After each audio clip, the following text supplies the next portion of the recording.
नमस्कार, news click में स्वागत। अभी मौजूद है दिल्ली स्थित तालकटोरा स्टेडियम में, जहां पर किसान मजदूरों का साझा सम्मेलन चल रहा है कन्वेंशन एक तरीके का।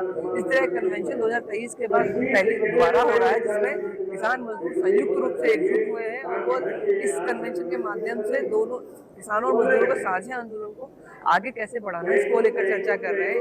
इस कन्वेंशन में मतलब आम जनता या आम कार्यकर्ता नहीं आए। इस कन्वेंशन के अंदर राष्ट्र, राज्य और डिस्ट्रिक्ट लेवल की जो लीडरशिप है वही मौजूद है।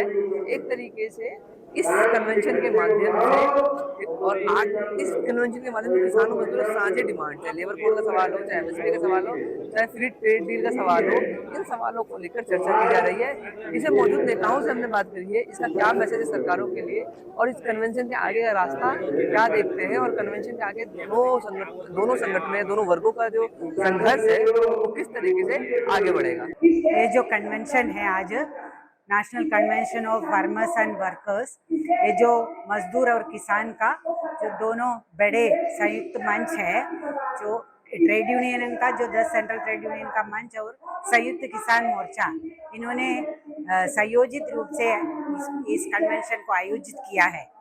जैसे जो ये देश के जो सबको बच्चों को भी मालूम है कि जो ऐतिहासिक किसान आंदोलन हुआ है 2021 में, उसके जो ये लिखित समझौता हुआ है न्यूनतम समर्थन मूल्य को लेके और बाकी उनका जो अलग सा डिमांड थे, जो इलेक्ट्रिसिटी बिजली बिल, ये सारे जो मुद्दे लेके उन्होंने लिखित एग्रीमेंट किया।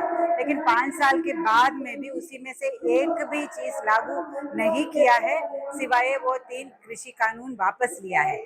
तो उसी परिस्थिति और उसके बीच में जो पूरा जनवाद का धजिया उठा के जो अलग अलग राज्यों में राजनीतिक खेल खेल के उसको अपना सत्ता कायम करते हुए ये बीजेपी का, जो ये आरएसएस का, जो ये कॉर्पोरेट कम्युनल जो राज चल रहा है, तो वो राज से जो ये देश की मजदूरों के खिलाफ में जो 4 लेबर कोड पारित कर लिया और अभी जो हाल ही में जो है जो बंगाल का चुनाव के बाद में उसका रूल भी नोटिफाई किया।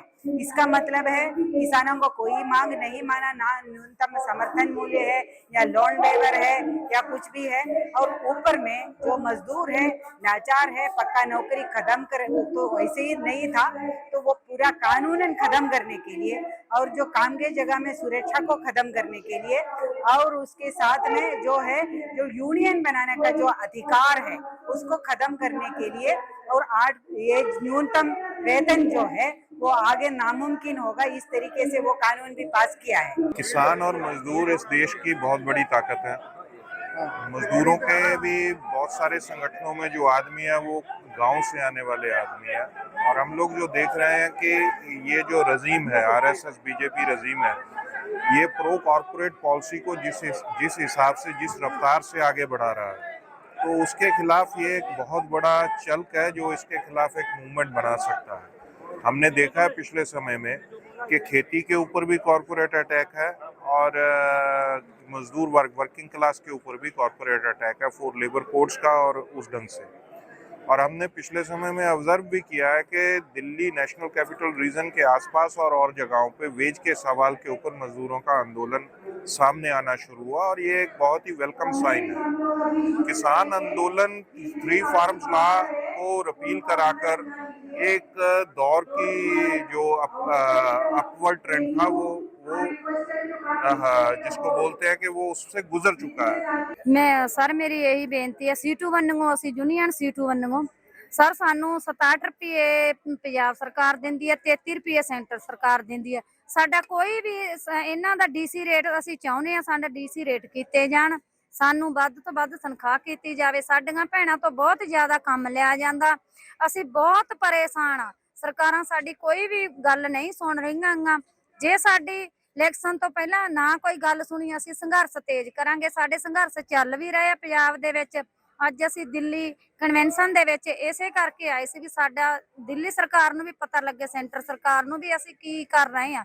मिड डे मील भैणां नूं बहुत परेशान सरकारां करदियां। हर एक मजदूर आ, कोई भी है, किसान आ, मेरे भाई हर एक जथेबंदियां क्यों धरने लाउंदे, इसे करके भी साडा नहीं ये सरकारां सोचदियां। साडा काम वधदा, मिड डे मील कुक भैणां दा ਤੇ ਸਾਨੂੰ ਮਿਹਨਤ ਘੱਟ ਮਿਲਦੀ ਆ। ਸਾਨੂੰ ਮਿਹਨਤ ਵੱਧ ਤੋਂ ਵੱਧ ਮਿਲਣੀ ਚਾਹੀਦੀ ਆ।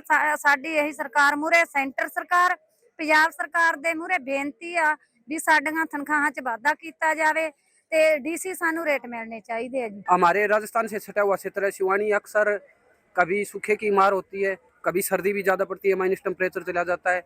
और बीते दिनों में ये जो प्रधानमंत्री फसल बीमा योजना का जो छलावा दिखाया जा रहा है उसमें किसानों की स्थिति बद से बदतर हो गई। जितना प्रीमियम किसानों के पास लिया गया है उसका क्लेम के रूप में उतना भी किसानों को नहीं मिला।